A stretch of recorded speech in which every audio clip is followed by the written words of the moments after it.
حذکا بامر الخیل، یہ اس کو کہتے ہیں کہ جو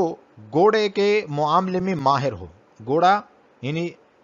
صحیح طرح چلا سکتا ہو. وَأَمَّا الْفِرَاسَةُ بِالْكَسْرِ،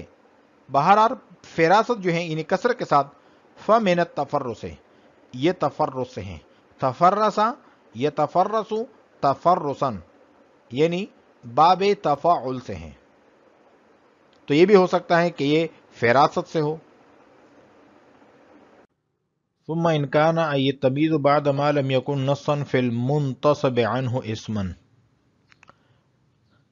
یہاں سے مصنف تمیز کے بارے میں ایک مسئلہ بیان کر رہے ہیں کہ اگر تمیز اسم ہو، صفت نہ ہو اور منتصب عنہ پر محمول ہو سکے تو پھر دونوں صورتیں جائز ہیں کہ کبھی وہ تمیز منتصب عنہ کے لیے ہوگی، کبھی اور اس کے متعلق کے لیے ہوگی. ثم ان كان اي تمیز بعد ما لم يكن نصا في المنتصب عنه، پھر اگر تمیز ہو اس چیز کے بعد لم یکن کہ وہ چیز نہ ہو، نصا نص فی المنتصب عنہ منتصب عنہ میں، یعنی منتصب عنہ کے ساتھ خاص نہ ہو، اسمن اسم ایسا اسم ہو، لا صفتن صفت نہ ہو، یا صح جعلہ جس کو بنانا درست ہو، لمنتصب عنہ منتصب عنہ کے لیے، والمراد بجعلہ لہو، اور اس اسم کو بنانا منتصب عنہ کے لیے اس سے مراد ہے اطلاقہ علیہ، کہ منتصب عنہ پر جس کا اطلاق صحیح ہو، والتعبیر بہ عنہ، اور منتصب عنہ کو جس کے ساتھ تعبیر کیا جائے. آج ہم نے پڑھا ہے او فی اضافت سے لے کر والتعبیر بہ عنہ تک. وعلیکم السلام ورحمۃ اللہ تعالی وبرکاتہ.